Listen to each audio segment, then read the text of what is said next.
কিছু masterpiece movie আছে যার ইন্ট্রোর প্রয়োজন পড়ে না। আজ ঠিক এমনই একটা মুভির এক্সপ্লেন নিয়ে হাজির হলাম যা 20 বছর আগে রিলিজ হলেও এখনও মানুষ তার রেশ কাটিয়ে উঠতে পারেনি। বলছিলাম মাস্টারপিস তামিল মুভি আনান্যার কথা।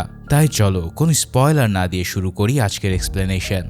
মুভির শুরুতেই আমরা পরিচয় হই আম্বির সাথে। পেশায় সে একজন উকিল, কিন্তু সাধারণের চেয়ে একদম আলাদা। পুরোহিত পরিবারের জন্ম নেওয়া আম্বি শাস্ত্রীয় নিয়ম আর নৈতিকতাকে অক্ষরে অক্ষরে মেনে চলে। রাস্তাঘাটে থুতু ফেলা কিংবা ট্রাফিক নিয়ম ভাঙা তার চোখে রীতিমতো মহাপাপ। সে এসবের প্রতিবাদ করে বিভিন্ন দপ্তরে চিঠিও লেখে, কিন্তু সমাজ তাকে পাগল বলে উপহাস করে। আম্বির এই নিয়মাবর্তিতার আড়ালে লুকিয়ে আছে এক রক্তাক্ত অতীত। ছোটবেলায় বৃষ্টির দিনে তার চোখের সামনেই আদরের বোনবিদ্যা বিদ্যুৎ স্পষ্ট হয়ে মারা যায়। আম্বি বারবার সাহায্য চাইলেও মানুষের খামখেয়ালিপনায় কেউ এগিয়ে আসেনি। ঠিক সেদিন থেকেই সমাজের এই পচা সিস্টেম আর দুর্নীতির বিরুদ্ধে আম্বির মনে এক তীব্র ক্ষোভ জন্ম নেয়। বড় হয়ে আম্বি উকিল হলেও দেখতে পায় যে অপরাধীরা আইনের ফাঁক দিয়ে ঠিকই বেরিয়ে যাচ্ছে। প্রভাবশালীরা সাধারণ মানুষের উপর জুলুম করছে, আর সে আইনের বই হাতে নিয়ে অসহায়ভাবে তাকিয়ে থাকে। এই ব্যর্থতা আম্বির ভিতরের আগুনকে আরো বেশি বাড়িয়ে দেয়। ঠিক এই সময় আম্বির হাতে আসে এক রহস্যময় কার্ড। সেখানে লেখা, অপরিচিতর জন্ম হয়েছে, তোমার সমস্যার কথা তাকে জানাও, অপরাধীকে হিন্দু পুরাণের অনুযায়ী শাস্তি দেওয়া হবে। এই কার্ডটি 15 জনকে পাঠাও, নয়তোবা তোমার অমঙ্গল হবে। আম্বি প্রথমে এটাকে বাটপারি মনে করলেও এক অজানা ভয়ে কার্ডটা 15 জনের কাছে পাঠিয়ে দেয়। এরপর আম্বির জীবনে নেমে আসে অপমানের ঝড়। রাস্তার এক সাইকেল আরোহী তার মুখে থুতু ফেলে, এই কারণে সে ক্ষমা না চেয়ে উল্টো তাকেই গালি দেয়। এরপর বাইকের ব্রেক ফেল করায় সে এক ভয়াবহ দুর্ঘটনায় পড়ে। অপমানে জরাজীর্ণ আম্বি শোরুমে গিয়ে তাদের বিরুদ্ধে মামলা করার হুমকি দেয়, কিন্তু তাতেও কারোর কোনো কিছু যায় আসে না। এছাড়াও কোর্টের দিন আম্বির জন্য ছিল আরো যন্ত্রণাময়। এক গরিব মক্কেলের হয়ে মামলা লড়তে গিয়ে সে হেরে যায়। মক্কেলটা কাঁদতে কাঁদতে বলে, এই পৃথিবীতে গরিব হওয়ার চেয়ে মরে যাওয়া ভালো। আম্বির মাথায় যেন প্রেশার আরো বেড়ে যায়। বাড়ি ফেরার পথে সে দেখে এক অ্যাক্সিডেন্ট করা রোগীকে কেউ সাহায্যই করছে না। এক ধনী ব্যক্তি তার নতুন গাড়ি নষ্ট হয়ে যাবে বলে রোগীকে হাসপাতালে নিতে মানা করে দেয়। এসব দেখে আম্বি যখন নিজে তাকে অ্যাম্বুলেন্সে করে নিয়ে যায়, তখন ডাক্তার উল্টো আম্বিকেই দায়িত্বজ্ঞানহীন বলে ঝাড়ি দিতে থাকে। এই সব কিছু দেখে বাড়ি ফিরে বাবা মার কাছে সে সব আক্ষেপ উগড়ে দেয়। দুনিয়ার এই অবিচার সে আর সহ্য করতে পারছিল না।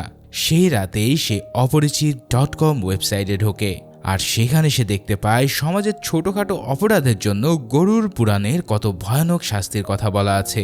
এই বিষয়গুলো তার মাথায় গেঁথে যায়। তিলে তিলে অপমানিত আম্বির ভিতরে এক অদ্ভুত পরিবর্তন শুরু হয়। আর এবার সে ওই অপরিচিতকে তার সব সমস্যার কথা খুলে বলে। এরপর আম্বি সেই গাড়িওয়ালার সব ডিটেলস দেয়, যার চরম অবহেলার কারণে একজন মুমূর্ষু মানুষ কোনো সাহায্য না পেয়ে মারা গিয়েছিল। এই ইনফরমেশন পেয়ে অপরিচিত নামে সেই আগন্তুক ওই লোকটাকে ধরে একটা শুনশান জায়গায় নিয়ে আসে। লোকটার অপরাধ ছিল সামর্থ্য থাকার পরেও সে বিপদে পড়ে একটা মানুষের পাশে দাঁড়ায়নি, যা গরুর পুরাণের মতন একটা বড় অপরাধ। এরপর অপরিচিত তাকে আন্ধাতা মিশ্রাম নামে সেই ভয়ানক শাস্তির কথা শোনায়। পুরাণের অনুযায়ী যারা অন্যের কষ্টে মায়া দেখায় না বা অন্যের সম্পদ কেড়ে নেয়, তাদের জন্য নরকের এই অন্ধকার নির্ধারিত। অপরিচিতে সে ভয়ঙ্কর লুক, লম্বা চুল, পরনে কালো পোশাক আর হাতে সেই অদ্ভুত অস্ত্র দেখে লোকটা ভয়ে একদম পাথর হয়ে যায়। এরপর অপরিচিত লোকটাকে টেনে হেঁচড়ে এক অন্ধকার গুহায় নিয়ে আসে। সেখানে ছিল একদল খ্যাপা মহিষ। এরপর সে খুব ঠান্ডা মাথায় এই হিংস্র মহিষ দিয়ে তাকে নৃশংসভাবে মেরে ফেলে। পরের দিন সকালে যখন লোকটার ক্ষতবিক্ষত লাশ উদ্ধার করা হয়, তখন পুলিশ থেকে শুরু করে সাধারণ মানুষ সবাই বুঝতে পারে যে শহরে নতুন আর ভয়ানক কোনো শক্তির আগমন হয়েছে। খুনের ধরনটা এতটাই নিখুঁত এবং নৃশংস ছিল যে মুহূর্তেই পুরো শহর এক অজানা আতঙ্কে শিউরে ওঠে। খবর পেয়ে ঘটনাস্থলে হাজির হয় পুলিশের একটা দল এবং 2 জন স্পেশাল অফিসার। অভিজ্ঞ হওয়া সত্ত্বেও অফিসাররা তাদের দীর্ঘ কর্মজীবনে এমন ভয়াবহ ও বীভৎস লাশের মুখোমুখি আগে কখনো হয়নি। চারিদিকে যখন তদন্ত চলছে, তখন সিনিয়র অফিসার কৌতূহলবশত গাড়ির উল্টো দিকে এগিয়ে যায়। এখানে সে যা দেখে তাতে তার রক্ত হিম হয়ে আসে। গাড়ির গায়ে ছোপ ছোপ তাজা রক্ত দিয়ে লেখা একটা শব্দ, অন্ধকূপাম। হিন্দু পুরাণ মতে এটা একটা ভয়ঙ্কর নরকের নাম। পুলিশ ঠিক করে এই খুনিকে যেভাবেই হোক ধরতে হবে, কারণ তাদের ক্যারিয়ারে এমন অদ্ভুত কেস তার আগে কখনোই দেখা যায়নি। এদিকে সেই জুনিয়র অফিসার চার্লি আসলে আম্বির ছোটবেলার বন্ধু। আম্বি মনে মনে নান্দিনী নামের একটা মেয়েকে পছন্দ করত। চার্লি, আম্বি আর নান্দিনী সবার বাড়ি একই এলাকায়। এই ঘটনার কিছুদিন পর তারা সবাই মিলে একটা ট্যুরে বের হয়। ট্রেনে গিয়েও আম্বির সেই একই স্বভাব। সে খেয়াল করে যে সাধারণ যাত্রীদের অত্যন্ত নিম্নমানের আর বাসি খাবার দেওয়া হচ্ছে। একজন সচেতন নাগরিক হিসাবে আম্বি যখন এটার প্রতিবাদ করে তখন কন্ট্রাক্টর উল্টো তাকে অপমান করে বসে। আসলে সেই কন্ট্রাক্টর ছিল অনেক প্রভাবশালী আর অহংকারী। সে নিজের পাওয়ার দেখিয়ে উল্টো আম্বিকে ট্রেন থেকে নামিয়ে দেওয়ার হুমকি দেয়। সে মজা করে বলে যে সাধারণ গরিব মানুষের জন্য পচা খাবারই যথেষ্ট। লোকটার এমন অহংকারী আচরণ আর সাধারণ মানুষের প্রতি এই অবহেলা আম্বির ভিতরে সে আগুনকে আরো যেন উস্কে দেয়, যার ফলে সে আবারও ওয়েবসাইটে গিয়ে এই সব কথা অপরিচিতকে জানিয়ে দেয়। আর এরপরেই সেই রাতে অপরিচিত তার পরের টার্গেট হিসেবে সেই অসাধু কন্ট্রাক্টরকে ঠিক করে ফেলে। সে লোকটাকে কিডন্যাপ করে নিয়ে যায় এক শুনশান গুদাম ঘরে। সেখানে আগে থেকেই টকবক করে ফুটতে থাকা তেলের বিশাল এক কড়াই রেডি করা ছিল। কন্ট্রাক্টর যখন ভয়ে আর যন্ত্রণায় ছটফট করছিল, ঠিক তখনই তার সামনে হাজির হয় অপরিচিত। সে খুব গম্ভীর গলায় লোকটাকে তার অপরাধের কথা মনে করিয়ে দেয়। অপরিচিত তাকে বলে ক্ষুধার্ত মানুষের মুখে বিষ তুলে দেওয়াটা কত বড় একটা পাপ। এরপর সে গারুর পুরাণ অনুযায়ী একটা শাস্তির কথা বলে, যার নাম কুম্ভিপাকম। এই কুম্ভিপাকম হলো যারা সাধারণ মানুষের জীবন নিয়ে ছিনিমিনি খেলে আর পচা বা বিষাক্ত খাবার দেয় তাদের জন্য এই ভয়ানক শাস্তি। আর সেই নিয়ম মেনে অপরিচিত লোকটাকে ফুটন্ত তেলের কড়াইয়ে ফেলে মেরে ফেলে। এভাবেই একের পর এক অপরাধী শেষ করে শহরে নিজের ত্রাস সৃষ্টি করতে থাকে অপরিচিত।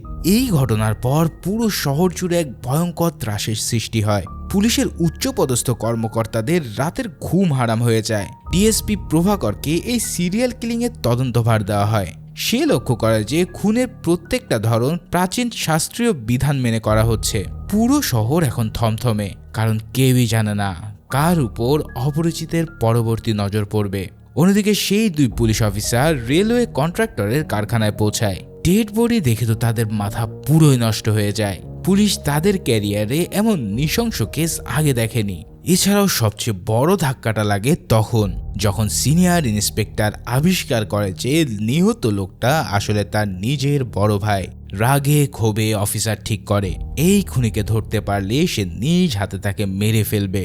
এদিকে অপরিচিতের নজর এবার এমন এক অপরাধীর দিকে পড়ে যার সাথে আম্বির জীবনে সবচেয়ে বড় ট্র্যাজেডি লুকিয়ে আছে। সে হলো সেই ইলেকট্রিক লাইনম্যান যার চরম অবহেলার কারণে ছোটবেলায় আম্বির চোখের সামনে তার বোন মারা গিয়েছিল।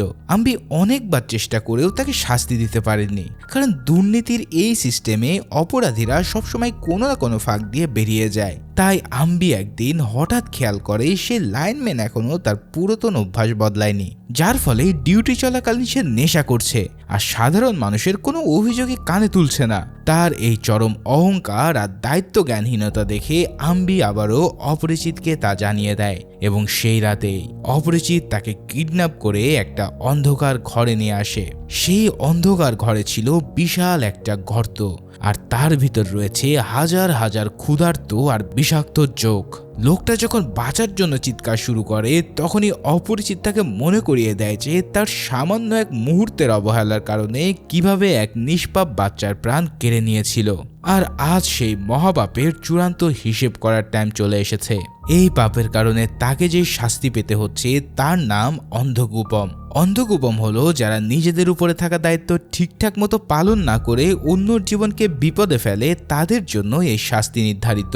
এখানে অপরাধীকে একটা অন্ধকার কূপে বিষাক্ত পোকামাকড়ের মাঝে ফেলে দেওয়া হয়, যাতে করে সে তিলে তিলে যন্ত্রণাদায়ক মৃত্যুর স্বাদ পায়। এবার অপরিচিত একদম দয়ামায়াহীন ভাবে লোকটাকে সেই চোখ ভর্তি গর্তের মধ্যে ফেলে দেয়। এরপর হাজার হাজার চোখ লোকটার শরীর থেকে সম্পূর্ণ রক্ত চুষে নেয়। এই ঘটনার পর পুরো শহর যেন এক অজানা আতঙ্কে থমথমে হয়ে পড়ে। সাধারণ মানুষ বুঝতে পারে এই অপরিচিত কেবল খুনি নয়, সে মূলত সমাজের রন্ধে রন্ধে লুকিয়ে থাকা দুর্নীতির বিরুদ্ধে যুদ্ধ করছে। এদিকে ডিসিপি প্রভাকর খুনের জায়গাগুলো থেকে এমন কিছু ক্লু পায় যা ধীরে ধীরে আম্বির দিকে ইশারা করতে শুরু করে। তো এদিকে আবার আম্বিরের নিয়ম বাঁধা জীবনে একমাত্র রঙিন স্বপ্ন ছিল তার ছোটবেলার বন্ধু নন্দিনী। আম্বি তাকে মনে প্রাণে ভালোবাসতো, কিন্তু সে এখনো নন্দিনীকে তার মনের কথা বলতে পারেনি। একদিন অনেক সাহস করে সে নন্দিনীকে বিয়ের প্রস্তাব দেয়, কিন্তু সেখানেও সে তার চিরচেনা আদর্শ নীতি বুলি আওড়াতে ভুল করে না। এখন আম্বির এমন আনরোমান্টিক প্রস্তাব শুনে নন্দিনী তাকে সরাসরি রিজেক্ট করে দেয়। নন্দিনীর চোখে আম্বি হলো চরম পর্যায়ের একজন বোরিং আর একঘেয়ে মানুষ, যে 24 ঘন্টা শুধু আইন আর রুলস নিয়ে পড়ে থাকে। নন্দিনী পরিষ্কার জানিয়ে দেয় যে আম্বির মতন এমন অ্যান্টিক মানুষের সাথে তার জীবন কাটানো সম্ভব না। সে এমন একজনকে চায় যে হবে স্টাইলিশ, রোমান্টিক আর যুগের সাথে তাল মিলিয়ে চলা একদম আধুনিক মানুষ। তো প্রিয় মানুষের কাছ থেকে এই রিজেকশন আম্বির ভিতরটা একদম ভেঙে চুরমার করে দেয়। সে বুঝতে পারে তার এই নীতিমান আম্বির রূপটা এই আধুনিক সমাজে কারোর কাছেই গ্রহণযোগ্য নয়। এছাড়াও সে আরও জানতে পারে যে এই অতি সহজ সরল ব্যক্তিত্ব দিয়ে সে কখনো নন্দিনীর মন জয় করতে পারবে না। তবে এইখানেই ঘটে আর এক কাহিনী। একদিন নন্দিনীর সামনে হাজির হয় রেমো নামের এক খুব স্টাইলিশ একটা ছেলে। সে একজন তুখোর ফ্যাশন সচেতন সুপার মডেল। রেমোর হাঁটা চলা, কথা বলার ধরন আর তার কনফিডেন্স দেখি যে কেউই তার প্রেমে পড়তে বাধ্য। আর রেমো তার গ্ল্যামার ও রোমান্টিক জাদুতে খুব সহজে নন্দিনীর মনের কাছে চলে আসতে শুরু করে। এখন প্রশ্ন হচ্ছে, এই রেমোটা আবার কে? উত্তর নিশ্চয়ই ধরে ফেলেছ। হ্যাঁ, এই রোমান্টিক রেমো কিংবা সেই খুনি অপরিচিত আর কেউই নয়, বরং এই সব কিছু একজন মানুষ যার নাম আম্বি। আম্বি একজন হলেও তার ভিতরে দুটো আলাদা সত্তা, যাকে বলা হয় মাল্টিপল পার্সোনালিটি ডিসঅর্ডার। আর এটা কেন হলো সেই ব্যাখ্যা কিছুক্ষণ পরেই পাবে, কিন্তু একবার পুরো সিচুয়েশনটা চিন্তা করো। একদিকে সমাজের দুর্নীতিবাজদের জন্য সাক্ষাৎ যমরাজ অপরিচিত, অন্যদিকে নন্দিনীর স্বপ্নের রাজকুমার স্টাইলিশ রেমো। আর এই দুই শক্তিশালী সত্তার মাঝে চাপা পড়ে আছে আমাদের সেই সহজ সরল রুলস পাগল আম্বি। সবচেয়ে সাইকোলজিক্যাল আর ট্র্যাজিক ব্যাপারটা কি জানো? আম্বি নিজেও জানে না যে তার ভিতরে কি চলছে। তার নিজের অজান্তেই সে কখন যে একজন ভয়ানক খুনি কিংবা একজন ড্যাশিং প্রেমিক হয়ে উঠেছে তা তার নিজের কন্ট্রোলে নেই। এটাকে মাল্টিপল পার্সোনাল ডিসঅর্ডারের একদম চরম পর্যায়ে বলা যায়। এদিকে আম্বির নতুন আলট্রা ইগো রেমো কিন্তু খুব দ্রুতই নন্দিনীর মনের গভীরে জায়গা করে নিতে শুরু করে। নন্দিনী ঠিক যেমন রোমান্টিক মানুষ খুঁজছিল, রেমো যেন তার পারফেক্ট প্যাকেজ। রেমো তাকে নামি দামি সব রেস্টুরেন্টে নিয়ে যায়, তার গানের দারুণ প্রশংসা করে আর তাকে নিয়ে যায় এক স্বপ্নের রঙিন দুনিয়ায়। নন্দিনীও ধীরে ধীরে রেমোর প্রেমে একদম পাগল হয়ে ওঠে। তবে অবচেতন মন বলে তো একটা ব্যাপার আছে, তাই না?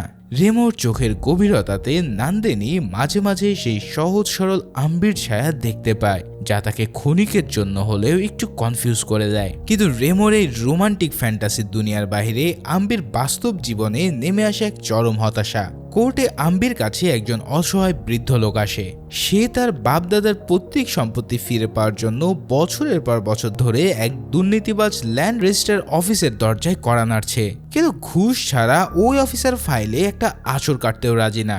আম্বি তার আইন বইয়ের সব বিদ্যা খাটিয়ে এবং সৎ পথে লড়াই করে তাকে সাহায্য করার আপ্রাণ চেষ্টা করে, কিন্তু ওই যে টাকার পাহাড় আর ক্ষমতার দাপটের কাছে আইন যেন বারবার অন্ধ হয়ে পড়ে, যার ফলে আম্বি আবারও সিস্টেমের কাছে হেরে যায়। সেই অসহায় বৃদ্ধর চোখের জল আম্বির মস্তিষ্কে একটা মারাত্মক সাইকোলজি ট্রিগার করে দেয়। আইনের এই চরম ব্যর্থতা আর সাধারণ মানুষের এই কান্না আম্বির ভিতরে ঘুমিয়ে থাকা সেই ভয়ঙ্কর সত্তাটাকে আবারও জাগিয়ে তোলে, যার ফলে অপরিচিত এবার তার নিজের হাতে বিচার করার জন্য ফিরে আসে। এবার কিন্তু অপরিচিত তার শিকারের জন্য সাধারণ গোপন গুদাম বা অন্ধকার ঘর বেছে নেয় না। তার টার্গেট এবার সেই দুর্নীতিবাজ ল্যান্ড রেজিস্ট্রার অফিসার, যে কিনা টাকার গরমে অন্ধ হয়ে অসহায় মানুষের হক কেড়ে নিচ্ছিল। তাই অপরিচিত তাকে তুলে নিয়ে গিয়ে বন্দি করে এক নির্জন জায়গায়। লোকটার অপরাধের জন্য অপরিচিত তাকে গরুর পুরাণের এক ভয়ানক শাস্তির মুখোমুখি করে। এই পর্যায়ে অপরিচিতের শাস্তির ধরনটা ছিল রীতিমতো শিউরে ওঠার মতো। শাস্তির নাম ক্রোকোচাম। পুরাণের বিধান অনুযায়ী যারা অন্যায়ভাবে অন্য জমি বা সম্পত্তি দখল করে তাদের নরকে শরীর করাত দিয়ে চিড়ে ফেলা হয়। মুভির এই সিনটা জাস্ট গায়ে কাটা দেওয়ার মতন। আমরা দেখতে পাই অপরিচিত সেই অফিসারকে এমন এক ভয়াবহ পরিস্থিতির মুখে ফেলে দেয় যেখানে সে চাইলেও আর পালাতে পারবে না। বন্য প্রকৃতি আর হিংস্র পশুর সম্মেলনে এক আক্রমণে লোকটার রীতিমতো বিভৎস এক মৃত্যু ঘটে। জাস্ট চিন্তা করো, অন্যায়ের বিরুদ্ধে অপরিচিতের এই প্রতিশোধটা কতটা ডার্ক আর থ্রিলিং। অন্যদিকে এই খুনের পর মুভিতে আসে দারুণ এক মোড়। ডিসিপি প্রভাকর তীক্ষ্ণভাবে একটা অদ্ভুত প্যাটার্ন খুঁজে পান। সে খেয়াল করে যে লোকগুলো একের পর এক খুন হচ্ছে তারা সবাই কোনো না কোনোভাবে উকিল আম্বির কাছে আসা কেসগুলোর সাথে জড়িত। এই সূত্র পাওয়ার পর প্রভাকরের সন্দেহ আম্বির উপরে জোরালো হয়ে ওঠে। সে বুঝতে পারে যে আম্বির এই অতি সাধারণ চেহারার আড়ালে এমন ভয়ানক কিছু লুকিয়ে আছে যা সাধারণ মানুষের কল্পনার বাইরে। এছাড়াও গল্পটা এবার অন্যদিকে মোড় নেয়। নন্দিনী শুধু দেখতেই সুন্দর ছিল না, বরং সে ছিল একটা ট্যালেন্টেড শাস্ত্রীয় সঙ্গীত শিল্পী। তার জীবনের সবচেয়ে বড় স্বপ্ন ছিল একটা বিশাল সঙ্গীত প্রতিযোগিতায় চ্যাম্পিয়ন হওয়া। এই স্বপ্ন পূরণের জন্য সে জান প্রাণ দিয়ে প্রস্তুতি নিতে থাকে এবং অডিশনের দিন স্টেজে ফাটিয়ে পারফর্ম করে। তার গান শুনে উপস্থিত সবাই রীতিমতো মুগ্ধ হয়ে যায়। কিন্তু ওই যে বললাম, আমাদের সমাজের রন্ধে রন্ধে পচন ধরেছে, এখানেও তার ব্যতিক্রম হয় না।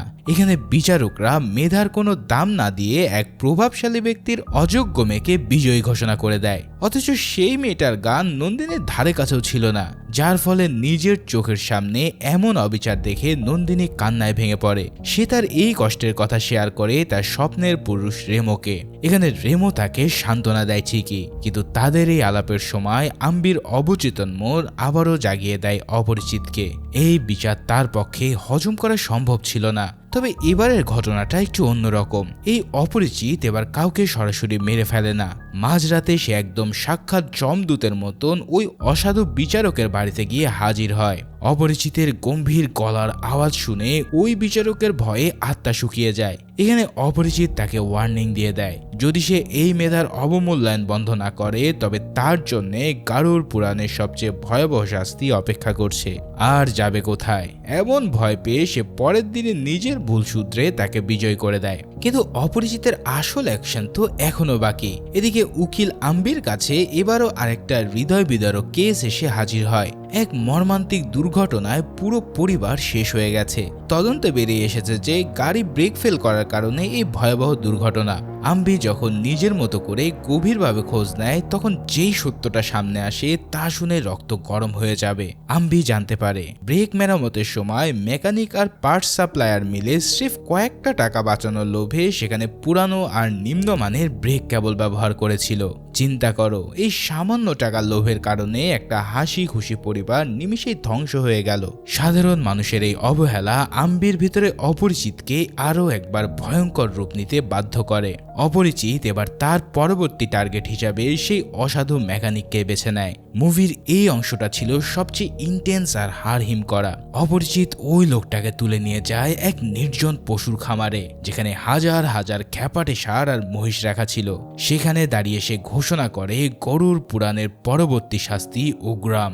অপরিচিত লোকটাকে খামারের ঠিক মাঝখানে এমনভাবে বেঁধে ফেলে যে শত শত খ্যাপাটে ষাঁড়ের এক বিশাল পাল তার উপর দিয়ে দৌড়ে যায়, যার কারণে তাদের পায়ের তলায় পিষ্ট হয়ে সেই মেকানিকের বীভৎস মৃত্যু হয়। এই দৃশ্য দেখে প্রভাকর তো পুরোই হতবাক হয়ে যায়। সে রিয়েলাইজ করে যে এই খুনে কোনো সাইকোপ্যাথ বা ব্যক্তিগত রাগের বশবর্তী হয়ে কাউকে মারছে না, বরং সে এমন মানুষদের টার্গেট করছে যারা সমাজের চোখে হয়তো ছোটখাটো অপরাধী, কিন্তু তাদের ওই অবহেলা আর দুর্নীতির কারণে বড় বড় সব ট্র্যাজেডি ঘটে যাচ্ছে। তাই প্রভাকর এবার এই রহস্যের জট খোলার জন্য টেকনোলজির সাহায্য নেওয়ার সিদ্ধান্ত নেয়। সে আম্বির গতিবিধি ট্র্যাক করতে শুরু করে, কেননা সে বুঝতে পারছে যে খুনি আম্বির আশেপাশেই কোথায় লুকিয়ে আছে। এদিকে শহর জুড়ে এখন একটাই নাম, অপরিচিত। সাধারণ মানুষের কাছে সে এখন আর কোনো স্রেফ সিরিয়াল কিলার নয়, বরং সে এক রহস্যময় মাসিহা যে অন্যায়ের বিচার করে। অন্যদিকে ডিসিপি প্রভাকর আর তার পুরো টিম দিনরাত এক করে ফেলেছে এই খুনিকে ধরার জন্য। তারা বুঝতে পারে অপরিচিত ইন্টারনেটের মাধ্যমে সাধারণ মানুষের কাছ থেকে সব অভিযোগ রিসিভ করছে। প্রভাকর সাথে সাথে সাইবার ক্রাইম বিভাগকে নির্দেশ দেয় আনন্যা.com ওয়েবসাইটের আইপি অ্যাড্রেস আর ট্রাফিক ট্র্যাক করার জন্য। আর ঠিক এই চরম সাসপেন্সের মধ্যেই অপরিচিত এমন এক অভাবনীয় কাজ করে বসে যা পুলিশ থেকে শুরু করে সাধারণ মানুষ কেউই কল্পনা করতে পারেনি। সে সিদ্ধান্ত নেয় এবার আর কেবল অন্ধকারের আড়াল থেকে নয়, বরং সরাসরি প্রকাশ্যে সবার সামনে আসবে সে। জওহরলাল নেহরু স্টেডিয়ামের এক বিশাল জনসভার আয়োজন করা হয়, যেখানে হাজার হাজার মানুষ ভিড় জমায়। হঠাৎ করে স্টেডিয়ামে সেই বিশাল ডিজিটাল স্ক্রিনে ভেসে ওঠে অপরিচিতের সেই হাড় হিম করা অবয়ব। এটা কোনো সাধারণ ভিডিও ছিল না, বরং এটা ছিল হাইটেক এন্ডে লাইভ টেলিকাস্ট। স্ক্রিনে আসা অপরিচিতের সেই ভাষণটা ছিল পুরো মুভির সবচেয়ে পাওয়ারফুল আর আইকনিক মুহূর্ত। সেই স্টেডিয়ামের হাজার হাজার মানুষের সামনে একে একে সমাজের তথাকথিত ছোটখাটো দুর্নীতির ভিডিও ফুটেজ তুলে ধরে। সেখানে দেখা যায় কেউ লাইনে দাঁড়িয়ে ঘুষ দিয়ে আগে কাজ বাগিয়ে নিচ্ছে, আবার কেউ কন্ট্রাক্ট পেয়ে নিম্নমানের জিনিসপত্র দিয়ে রাস্তা বানাচ্ছে। এই ফুটেজগুলো দিয়ে অপরিচিত যেন পুরো সমাজের মুখের উপর একটা আয়না ধরে দেয়, যেখানে দেখা যায় এই ছোটখাটো দুর্নীতিগুলোই কিভাবে দিন শেষে বড় ধ্বংস নিয়ে আসছে। এভাবে অপরিচিত তখন গর্জে ওঠে স্টেডিয়ামের সবাইকে উদ্দেশ্য করে বলে, আপনারা ভাববেন এই ছোট ছোট ভুলগুলো কোনো ব্যাপারই না। লাইনে দাঁড়িয়ে একটু ঘুষ নিলেন কিংবা রাস্তার কাজে একটু 2 নম্বরই করলেন, এতে আর এত ক্ষতি কি? কিন্তু আপনাদের এই ছোট ছোট ভুলগুলো যখন একসাথে জমা হয়, ঠিক তখনই আমার ছোট বোনের মতন কাউকে অকালে মরতে হয়। তার এই ডায়লগগুলো সরাসরি মানুষের বিবেককে গিয়ে হিট করে। সে সাফ জানিয়ে দেয়, সমাজ যদি এখনই এই দুর্নীতি আর অবহেলা বন্ধ করে নিজেদের না বদলায়, তবে প্রতিটা ঘরে ঘরে একজন এই অপরিচিত জন্ম নেবে। এদিকে পুলিশ বাহিনী তো আর বসে নেই, তারা পুরো স্টেডিয়াম ঘিরে ফেলে আর সিগন্যাল ট্র্যাক করে খুনিকে হাতে নাতে ধরার চেষ্টা চালায়। কিন্তু অপরিচিত শুধু মাইন্ড গেমই খেলে না, সে ছিল প্রযুক্তিতেও জিনিয়াস লেভেলের এক্সপার্ট। সে এমন এক অ্যাডভান্স মাস্কিং টেকনিক ব্যবহার করে যার ফলে সে আইপি বাউন্স করে ভুল লোকেশন দিতে থাকে, যার ফলে সাইবার টিমের কাছেও তার লোকেশন বের করা অসম্ভব হয়ে পড়ে। ঠিক এই চরম হতাশাজনক মুহূর্তে ডিসিপি প্রভাকরের হাতে আসে এক চাঞ্চল্যকর সূত্র। সাইবার ক্রাইম ব্রাঞ্চ অনেক কষ্টে একটা লুপ হোল বের করে ফেলে। প্রভাকর দেখতে পায় এই ওয়েবসাইটের সমস্ত ডাটা আর কন্ট্রোল প্যানেল একটা নির্দিষ্ট আইপি থেকে অপারেট করা হচ্ছে, যা সরাসরি কানেক্ট করছে উকিল আম্বির বাড়ির কাছের কোনো একটা লোকাল সার্ভারে। এই ইনফরমেশন পাওয়ার পর প্রভাকরের সন্দেহ এবার নিশ্চিত বিশ্বাসে বদলে যায়। একজন অভিজ্ঞ পুলিশ হিসাবে তার সিক্স সেন্স বলে ওঠে, আম্বি হয়তো নিজে খুনি নয়, কিন্তু এই ভয়ঙ্কর সিরিয়াল কিলারের সাথে তার গভীর কোনো যোগসূত্র আছে। এবার শুধু সেই মুখোশটাই টেনে খোলার অপেক্ষা। এদিকে স্টেডিয়ামে সে ভাষণের পর দেশ জুড়ে এক তোলপাড় শুরু হয়ে যায়। সাধারণ মানুষের কাছে অপরিচিত এখন আর চরম আতঙ্কের নাম নয়, বরং সে হচ্ছে মহা বিপ্লবী প্রতীক। কিন্তু পুলিশ ফোর্সের জন্য এটা ছিল রীতিমতো গালে এক বিশাল চর। এই অপমান হজম করতে না পেরে ডিসিপি প্রভাকর আর তার ক্রাইম ব্রাঞ্চ সিগন্যালের উৎস খুঁজতে মরিয়া হয়ে ওঠে। দিন রাত এক করে চেষ্টার পর তারা এমন এক বিস্ফোরক তথ্য পায় যা তাদের মাথা ঘুরিয়ে দেয়। যেই আইপি অ্যাড্রেসটা অপরিচিতের ওয়েবসাইটের থেকে পাওয়া গেছে, তার লোকেশন হুবহু আম্বির বাড়ির সাথে মিলে যাচ্ছে। তাই আর এক মুহূর্ত দেরি না করে প্রভাকর বিশাল পুলিশ বাহিনী নিয়ে সোজা আম্বির বাড়িতে হানা দেয়। সেখানে গিয়ে তারা দেখে আম্বি তার পড়ার টেবিলে বসে খুব মন দিয়ে আইনি নথিপত্র ঘাঁটছে। পুলিশের হঠাৎ উপস্থিতিতে সে প্রথমে থতমত খেয়ে যায়। তার ওই সহজ সরল আর ইনোসেন্ট মুখটা কোনোভাবে বোঝার উপায় ছিল না যে লোকটা এত বড় মাস্টারমাইন্ড হতে পারে। প্রভাকর পুরো ঘর তল্লাশি চালিয়ে আম্বির পার্সোনাল কম্পিউটার জব্দ করে। এরপর ফরেন্সিক রিপোর্টে বেরিয়ে আসে এই কম্পিউটার থেকে ananya.com কন্ট্রোল করা হয়েছে এবং গত কয়েক মাস ঘেটে যাওয়া সব খুনের ডিটেলস ও অপরাধীদের হিট লিস্ট এখানে সেভ করা আছে। আম্বি তখন ভয়ে কাঁপতে কাঁপতে বারবার বলে যে এগুলোর ব্যাপারে সে কিছুই জানে না। তার বন্ধু চার্লি চিৎকার করে পুলিশকে বোঝানোর চেষ্টা করে যে আম্বি একটা পিঁপড়াও মারতে পারে না, সে কিভাবে এত বড় সিরিয়াল কিলার হবে। কিন্তু কম্পিউটারের অকট্ট ডিজিটাল প্রমাণের সামনে ইমোশনের কোনো দাম নেই। শেষমেশ আম্বিকে অ্যারেস্ট করে নিয়ে সোজা থানায় নিয়ে যাওয়া হয়। কিন্তু আসল মাইন্ড গেম শুরু হয় থানায় জিজ্ঞাসাবাদের সময়। পুলিশের সামনে আম্বির রিয়াকশন দেখে খোদ অফিসার নিজেই কনফিউজ হয়ে যায়। প্রত্যেকটা খুনের নৃশংস বর্ণনা যখন তাকে শোনানো হচ্ছিল তখন সে রীতিমতো আটকে উঠছিল আর ছোট্ট বাচ্চার মতো হাউমাউ করে কাঁদছিল। ডিসিপি প্রভাকর ধূর্ত অফিসার, সে গভীরভাবে বিষয়টা নোটিস করে। সে বুঝতে পারে যে এখানে নিশ্চয়ই কোনো বড় সাইকোলজিক্যাল বা মানসিক জটিলতা লুকিয়ে আছে, কারণ একজন মানুষ যে ঠান্ডা মাথায় এমন ভয়ঙ্কর খুন করেছে সে পুলিশের সামনে এত নিখুঁত কান্নার অভিনয় করতে পারবে না। তাই সে তড়িঘড়ি করে কোনো চার্জশিট জমা না দিয়ে আম্বিকে কড়া অবজারভেশনে রাখার নির্দেশ দেয়। অন্যদিকে আম্বির এই অ্যারেস্টের খবর শুনে নন্দিনীর মাথায় যেন আকাশ ভেঙে পড়ে। সে এবার বুঝতে পারে যে তার সেই বোরিং বন্ধু আম্বি আর স্বপ্নের রাজকুমার রেমোর মাঝেও নিশ্চয়ই কোনো গভীর রহস্য লুকিয়ে আছে। থানার সেই অন্ধকার লকআপের দৃশ্যটা মুভির অন্যতম একটা টার্নিং পয়েন্ট। সেখানে আম্বি তখন একদম ভেঙে চুরমার। ডিসিপি প্রভাকর কোনোভাবেই এটা মেলাতে পারছে না যে এই নিরীহ লোকটাই সে ভয়ঙ্কর খুনি। সে আম্বিকে অকথ্য ভাষায় গালিগালাজ করে এবং সত্য বের করার জন্য প্রচন্ড মারধর করতে থাকে। আম্বি ব্যথায় কোকড়াতে কোকড়াতে বলে যে সে নির্দোষ। তবে জেরার এক পর্যায়ে প্রভাকর যখন আম্বির দুর্বল জায়গা নন্দিনীকে নিয়ে বাজে মন্তব্য করে তখন আম্বির প্রচন্ড আঘাত আসে। আর ঠিক তখনই ঘটে যায় সেই মিরাকেল। আম্বির মস্তিষ্কে শুরু হয় এক অভাবনীয় পরিবর্তন। প্রচন্ড মানসিক আর শারীরিক যন্ত্রণা যখন তার সক্ষমতার বাইরে চলে যায় তখন আম্বির অবচেতন মন নিজেকে বাঁচানোর জন্য তার ভিতরের বাকি সত্তাগুলোকে সামনে ঠেলে দেয়। প্রভাকর অবাক হয়ে দেখে যে আম্বির সেই কান্না ভেজা মুখ মুহূর্তের মধ্যে একজন স্টাইলিশ হাসিতে ভরে উঠেছে। তার বসার ভঙ্গি, চোখের চাউনি আর কথা বলার স্টাইল একদম পাল্টে গেছে। আম্বির ভিতরে এখন জেগে উঠেছে সেই ড্যাশিং আর অ্যারোগেন্ট রেমো। রেমো তাচ্ছিল্যের সাথে প্রভাকরের দিকে তাকিয়ে হাসতে থাকে। সেই প্রভাকরকে ওপেন চ্যালেঞ্জ ছুড়িয়ে দিয়ে বলে তার মতন সাধারণ অফিসারের সাধ্য নেই তাকে ধরার। প্রভাকর রাগে ফেটে পড়ে। তখন সে আবারও তাকে আঘাত করতে চায়, কিন্তু ঠিক তখনই রেমোর চেহারা মুহূর্তের মধ্যে বদলে গিয়ে প্রচন্ড গম্ভীর আর ভয়ানক হয়ে যায়। এবার প্রভাকরের সামনে দাঁড়িয়ে স্বয়ং অপরিচিতের সেই হাড় কাঁপানো গলার আওয়াজ আর দানবীয় শক্তি দেখে পুরো পুলিশ ফোর্সের রক্ত হিম হয়ে যায়। সে অবলীলায় নিজ হাতে শক্ত লোহার হাত করা ছিঁড়ে ফেলে আর এবার শুরু করে পুলিশের উপর পাল্টা হামলা। অবিশ্বাস্য ক্ষিপ্রতায় সে লকআপের ভিতরে সব পুলিশ সদস্যকে কুপঘাত করে দেয়। তখন প্রভাকর বুঝতে পারে যে সে কোনো সাধারণ অপরাধীর সাথে লড়ছে না, বরং এই ঘটনার পর ডাক পড়ে শহরের সেরা সাইকিয়াট্রিস্টের।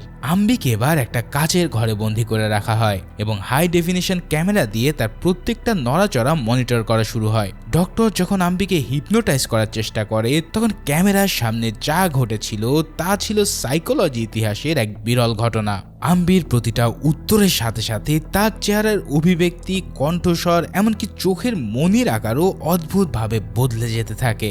যখনই তাকে জীবনের আদর্শ বা রুলস নিয়ে প্রশ্ন করা হচ্ছে সে হয়ে যাচ্ছে নিরীহ আম্বি। ঠিক পরক্ষণে যখন নন্দিনীর প্রসঙ্গ ওঠে তখন সে হয়ে উঠছে দারুণ কনফিডেন্ট যুবক রেমো।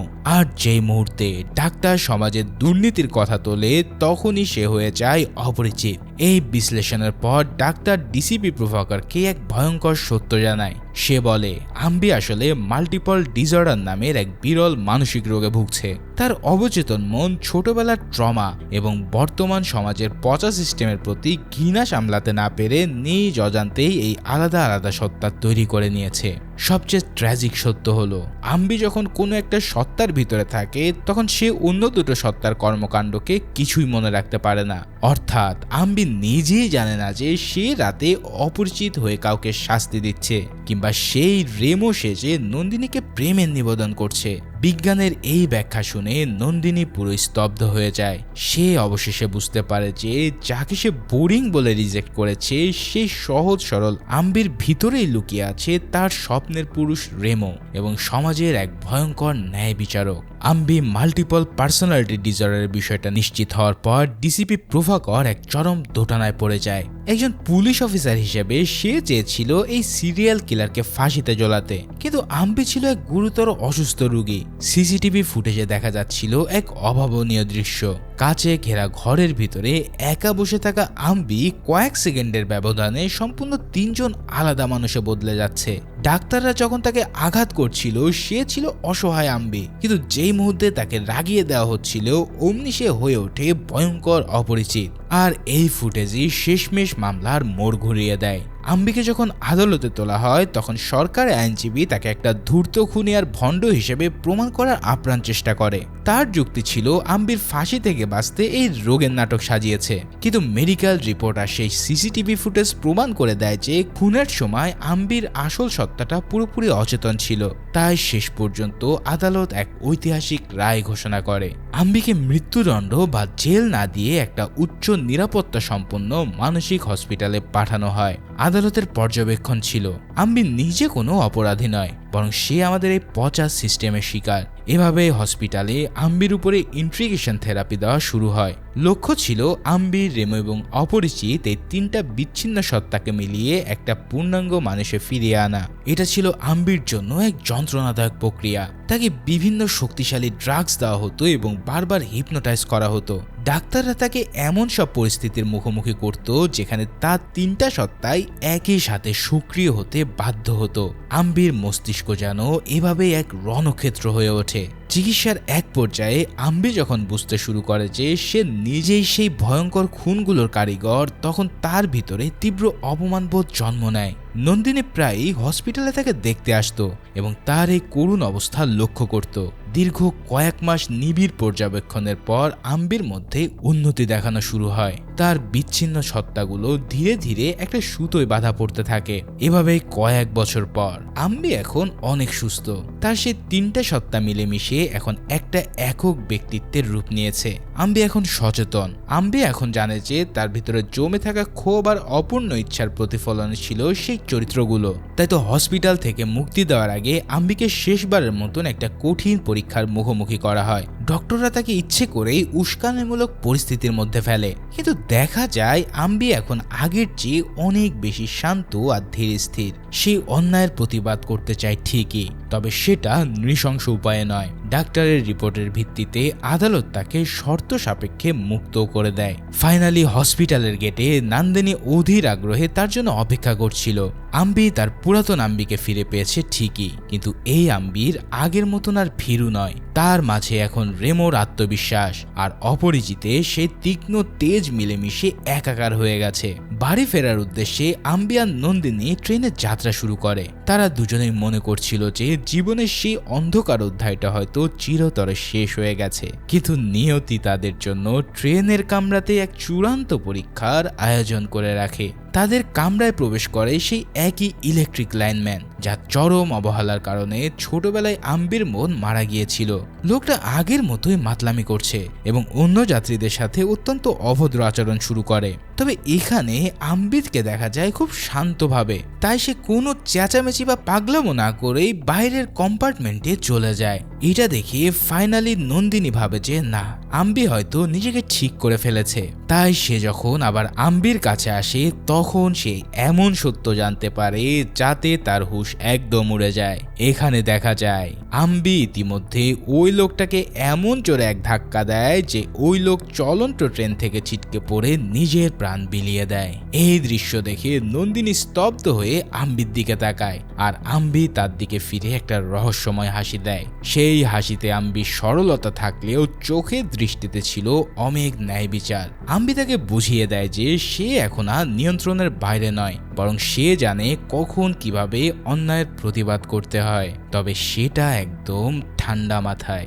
ঠিক এই সিনের মধ্যে দিয়ে এই অসাধারণ মুভিটাও এখানেই শেষ হয়।